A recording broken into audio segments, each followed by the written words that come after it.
Agradeço a presença aqui de todos e nós vamos iniciar a nossa reunião com mais um encontro de candidatos, onde nós temos a satisfação de receber aqui o nosso candidato a deputado federal, Alexandre Andrade, e o nosso candidato a deputado estadual, Tenente Leonardo.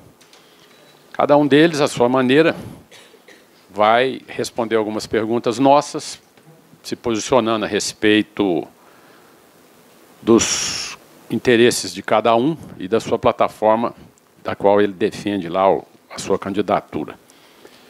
No nosso caso, eu gostaria de iniciar colocando que o Alexandre, que já foi, inclusive, secretário aqui de Transporte da cidade de Uberlândia, já esteve aqui na CDL em outras ocasiões, e retorna agora à casa para melhores explicações sobre o motivo da sua candidatura.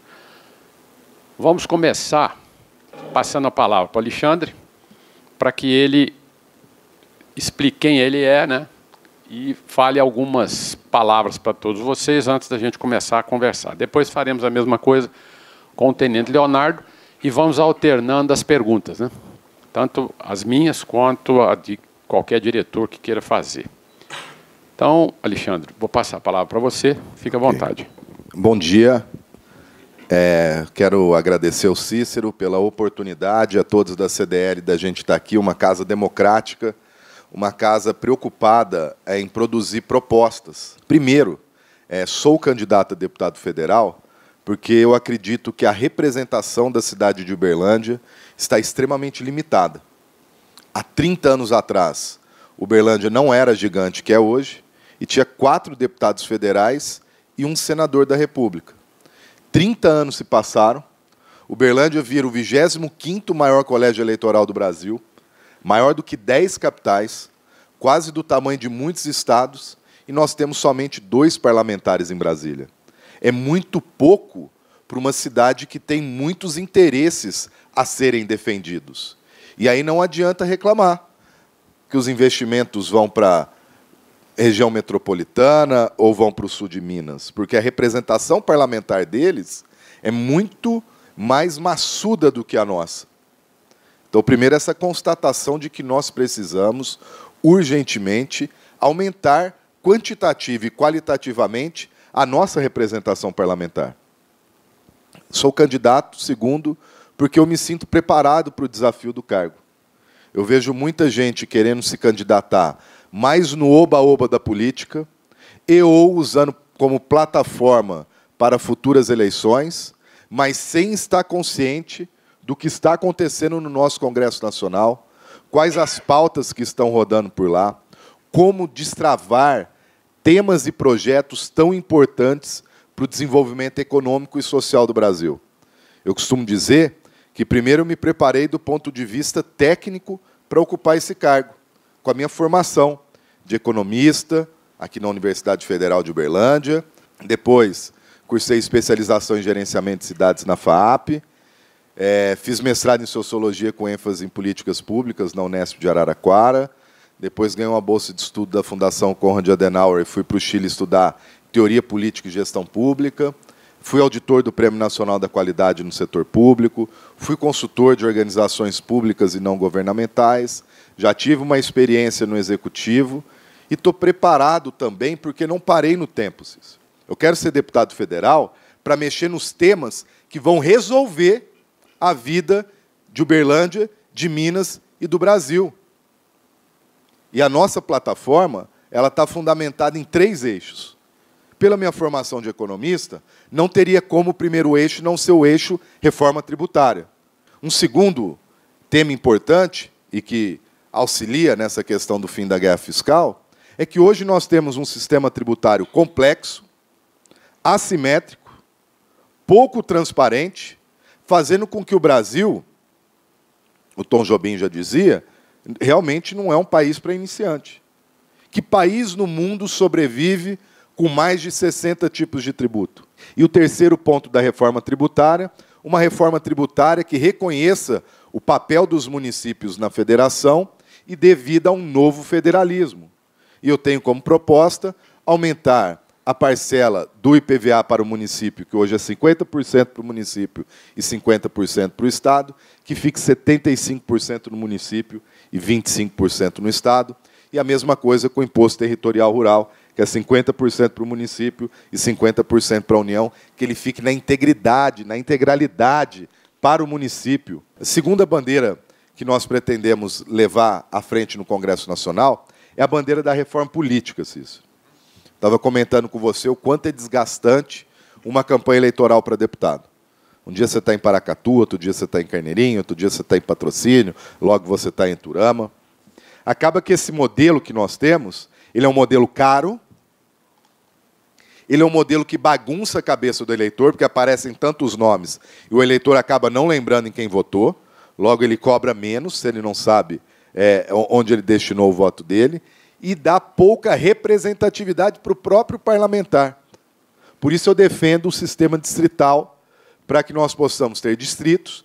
Minas seria dividido em 53 distritos federais, 77 distritos estaduais, para que nós tivéssemos uma eleição com menos candidatos dentro do distrito, uma eleição mais barata. Eu ia fazer campanha só em Uberlândia e num outro pedacinho aqui, bem próximo. E as pessoas iam saber, porque iam sair o quê? 6 candidatos, 7 candidatos. A eleição ia ficar muito mais próxima e mais barata.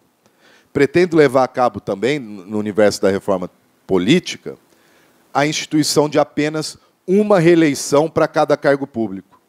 Mandato não pode ser profissão. Mandato tem que ser missão. E, por fim, o terceiro eixo de atuação é um ataque frontal à reforma dos privilégios, que eu chamo. Porque o Brasil é um país caro, que cobra muito imposto, como nós falamos inicialmente, em que entrega pouco para a população, mas entrega muito para algumas castas do setor público e para a classe política. O Congresso Nacional Brasileiro, Cícero, custa mais de 12 bilhões de reais por ano. 12 bi.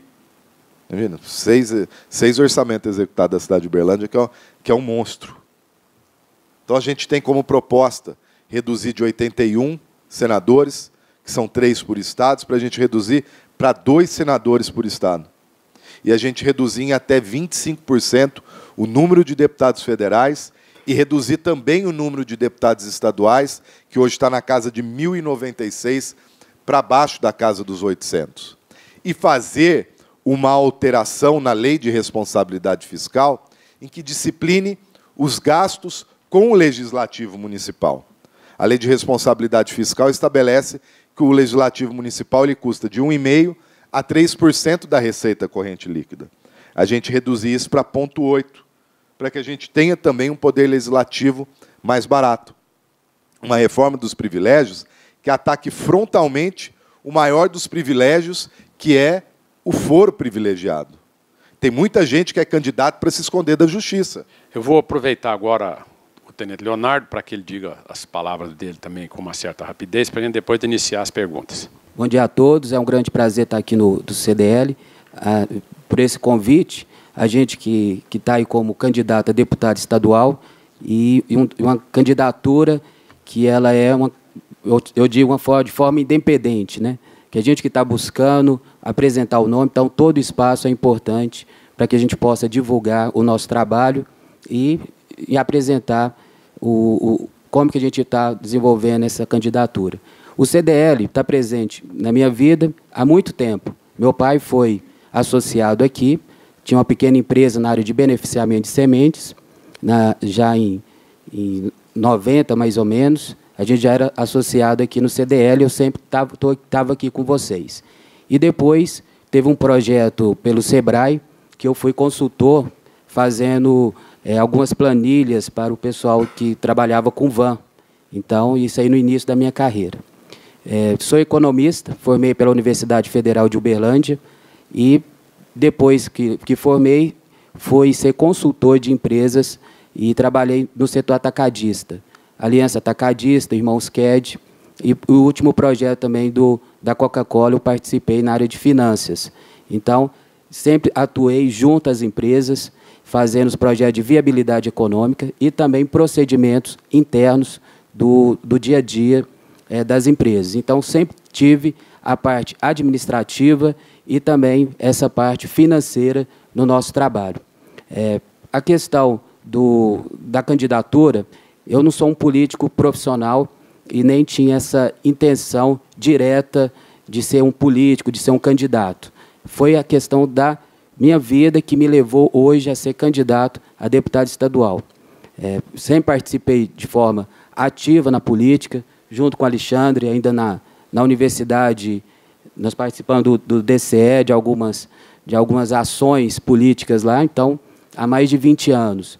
E depois, agora, com a candidatura do Bolsonaro, que ele teve aqui em outubro do ano passado, que aflorou mais essa intenção de participar de forma efetiva junto a um partido e ser um candidato. Então, o nosso trabalho é baseado na segurança, no empreendedorismo, na redução de impostos, na redução de gastos públicos.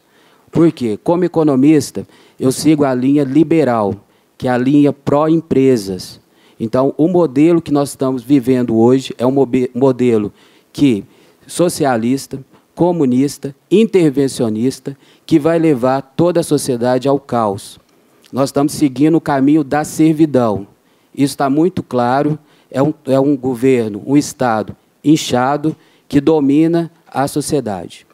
E precisa dos recursos do empresário. Então, quem gera a riqueza desse país são as empresas. É o dia a dia do nosso trabalho que está sendo utilizado pelo setor público e nos levando à servidão. Então, o nosso trabalho, a nossa candidatura é em busca de combater diretamente qualquer ação que venha a levar as empresas à falência. Então, nossa campanha é uma campanha baseada no liberalismo econômico, baseado nas ideias do Bolsonaro, e eu sou o que representa aqui em Uberlândia essas ideias. Então, é uma campanha que não tem mídia, então ela é uma campanha de custo reduzido, mas que está tendo engajamento de várias pessoas e divulgando o nosso trabalho. Uberlândia realmente não tem um candidato liberal, que vai defender as empresas, que vai defender a redução de impostos e a redução de gasto público. Então, basicamente é isso, sou economista, tenente do Exército e defendo as ideias liberais. Em cima de tudo que nós temos falado, a gente pode iniciar perguntando aqui para o nosso companheiro Leonardo o que ele acha da área jurídica do país, ou seja, do Poder Judiciário. Você primeiro. É porque a área federal ele tem mais a ver com... desculpe, se eu falei seu nome, eu acho que é o Alexandre. É porque o Alexandre é o candidato a deputado federal e tem muito mais a ver com ele, esse lado aí reformista, né? E nós, como temos um problema muito sério com a área que é a judicial, né? Que é essa área aí do Poder Judiciário, eu queria que ele desse uma posição dele sobre o Poder Judiciário em si e que traz toda essa insegurança para nós que temos as empresas. Perfeito. Primeiro, o Brasil tem um dos poderes judiciários mais caros do mundo. E funciona mal, é moroso. Nenhum país do mundo tem a materialização da figura da burocracia tão forte no judiciário como no Brasil. Isso é produto do excesso e sobreposições de leis, que tem origem na Constituição de 88 também, diversos capítulos, mas o que não dá é para a gente continuar vendo, às vezes, justiça que é para julgar, já telado. E você citou oportunamente a justiça do trabalho, que deveria se chamar somente justiça do trabalhador. É muito ruim quando você entra numa demanda judicial já sabendo que o resultado está dado. Nós temos alguns problemas a serem solucionados do ponto de vista da justiça, primeiro, do funcionamento interno da nossa justiça. O judiciário é disparado entre os três poderes, aquele que possui o maior número de privilégios. Tem o maior número de recessos, tem o maior número de penduricalhos, e é o que tem entregue, do ponto de vista quantitativo e qualitativo, resultados baixíssimos para a nossa população. Então, cobrar, é porque às vezes fica parecendo que quando o Cícero cobra esse resultado, ou eu cobro, que nós estamos afrontando o judiciário, em hipótese alguma. Nós estamos falando aqui no papel de pagador de imposto que quer ter resultado de um dos poderes da República, que não tem dado. E na questão da justiça, o mais visível da ineficiência é quando a gente pensa na esfera criminal. A gente estava conversando antes de começar essa nossa apresentação. Mas por que não funciona o nosso sistema de segurança pública? Primeiro, porque a Constituição de 88 ela foi negligente. Ela teve um capítulo muito profundo da Seguridade Social, né? Tratou da educação, tratou da saúde, tratou do desenvolvimento social, mas foi negligente na questão da segurança pública.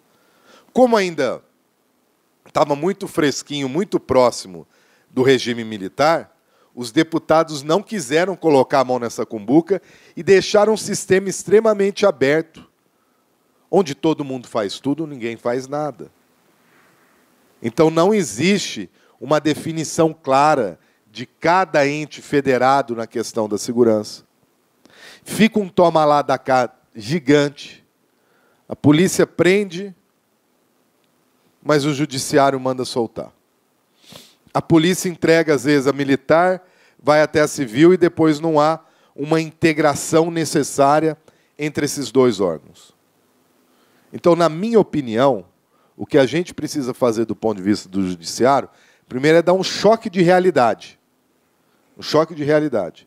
E antes da gente avançar em novas leis, fazer valer as que já tem e mais, que nós pudéssemos fazer uma grande constituinte dos nossos códigos judiciários, levando em tese simplificação para ter um mínimo de objetividade. Tenente Leonardo, com relação a Minas, nós sabemos que o governo hoje ele tem um problema na mão. Ele aumentou os impostos, chegou num ponto em que ficou muito difícil das empresas se manterem aqui em Minas. É como o Alexandre falou, tanto Mato Grosso do Sul, que é aqui também um vizinho, na ponta lá do Triângulo, você tem aqui Goiás, você tem São Paulo, todos têm ICMS muito menor que o nosso. E numa situação dessa, por que então que as empresas vão se instalar em Uberlândia? Aí nós estamos tendo o quê? Um prejuízo monstro. Isso tudo pode ser revertido? Sim. Como fazer, né? Aí vem a pergunta para você.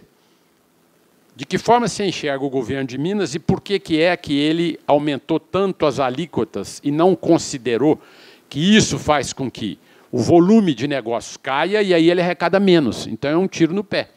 Ele pensa que vai conseguir arrecadar mais porque aumentou os impostos, só que os impostos vão ser em muito menor quantidade pagos, porque as empresas estão fechando, mudando, e no final, em vez dele prosperar, ele regride.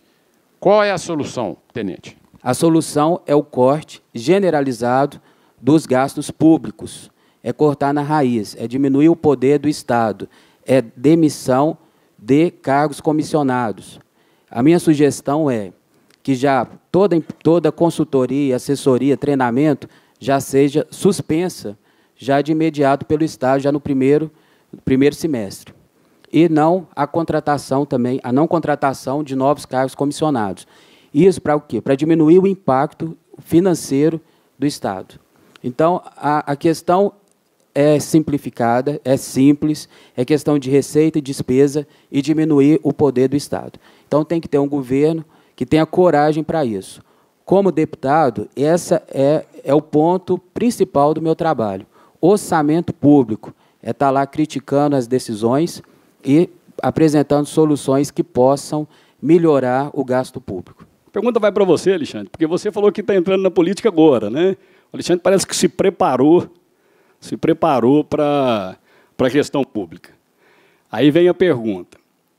Como é que é se preparar para um cargo eletivo, onde que você tem uma população com 87%, de acordo com uma pesquisa, acham que todos os políticos, de uma maneira geral, são pessoas egoístas, que só olham para os próprios interesses e que são desprezíveis. Como é que é se preparar para isso?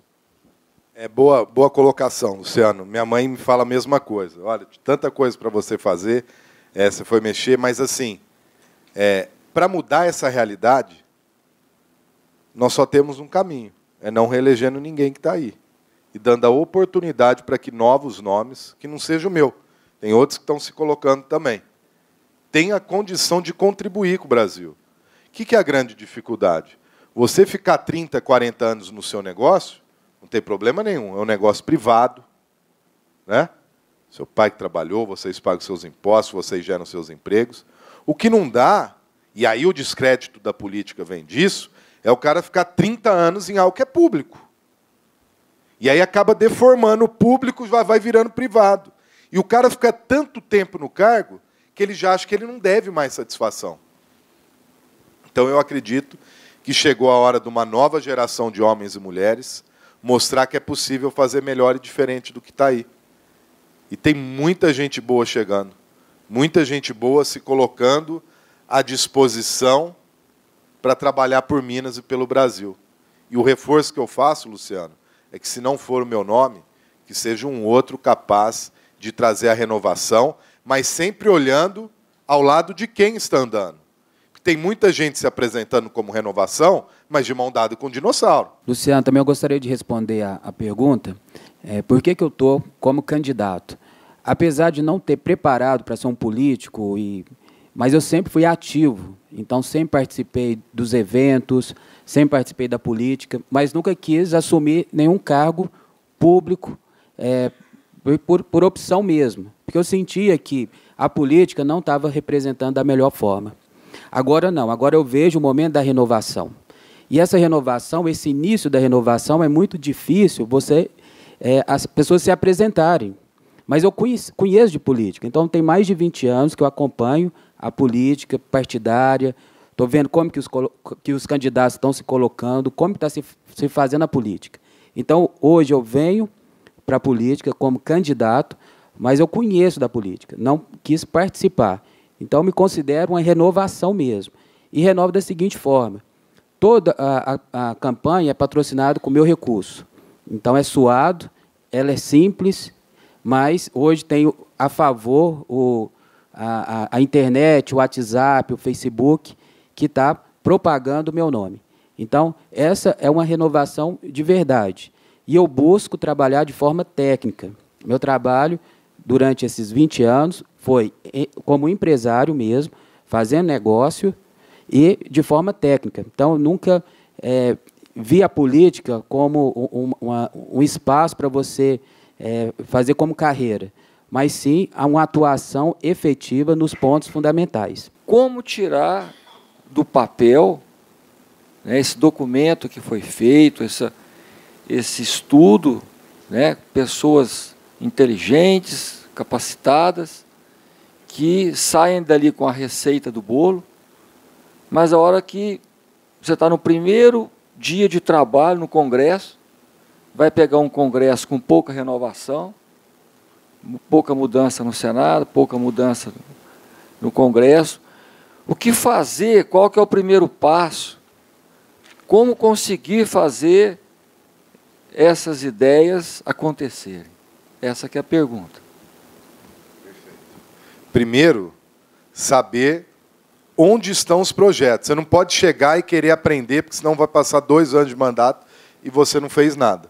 Então, esses programas que eu participei, da RAPS, da Lehman e do Renova Brasil, nós tivemos encontros com especialistas em Congresso Nacional que a gente sabe onde está cada uma dessas propostas. Todas as propostas que eu coloquei aqui, elas já estiveram em tramitação no Congresso Nacional.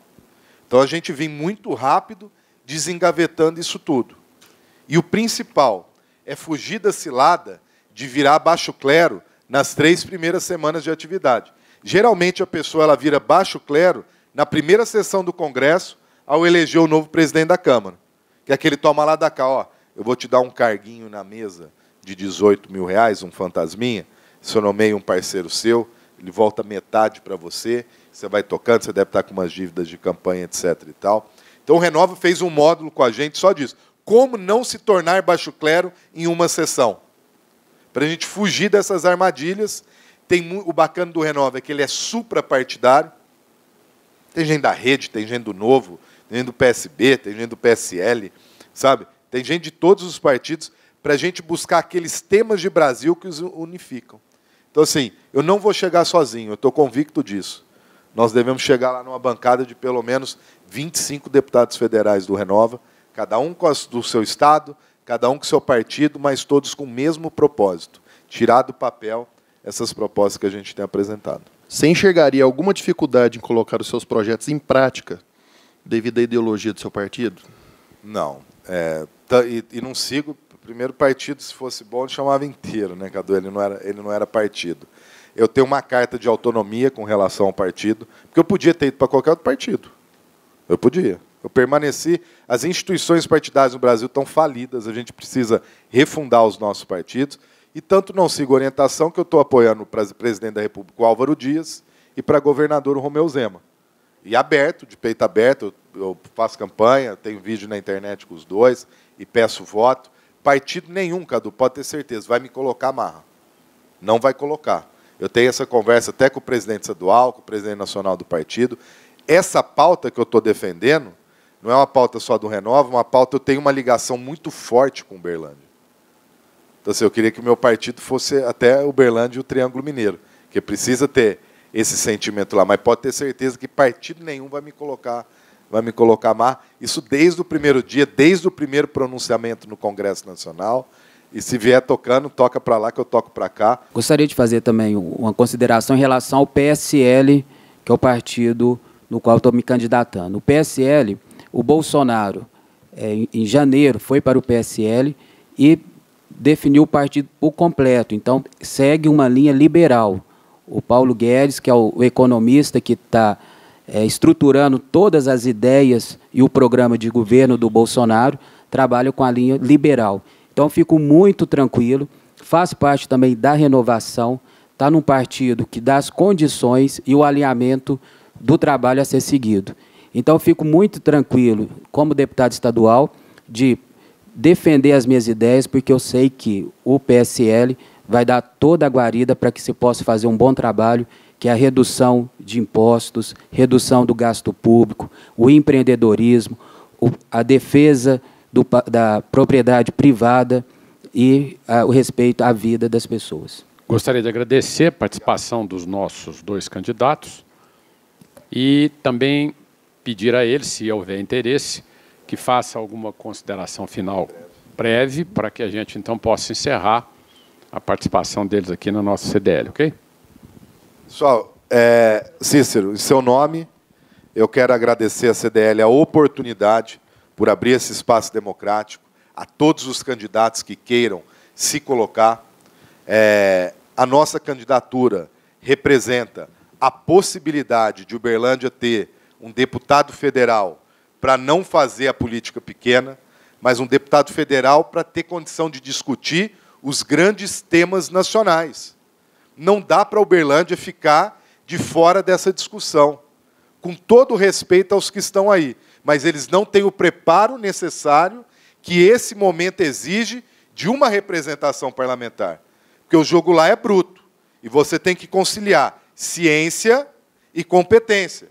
Alguns têm só competência, mas não têm ciência.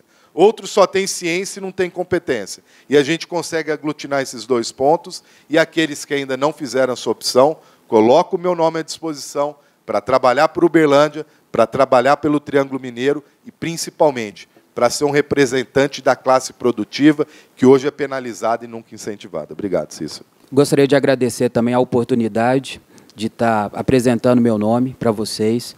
É um momento que o Estado de Minas também precisa de um corpo técnico que conheça de finanças, que é o grande problema do nosso Estado.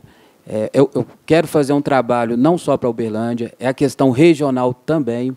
Ituiutaba, Campina Verde, Santa Vitória, precisa desse avanço. A cidade de Uberlândia, ela vai ser o motor, mas toda a região precisa também ser pensada, e ter um deputado no Estado de Minas que pensa dessa forma, que busca trazer o desenvolvimento da região do Triângulo Mineiro, eu acredito que meu nome está aí. Também sou preparado para a questão técnica e pretendo exercer dessa forma. Uma campanha tranquila, um trabalho muito tranquilo também, e é dessa forma que eu coloco o meu nome à disposição para vocês.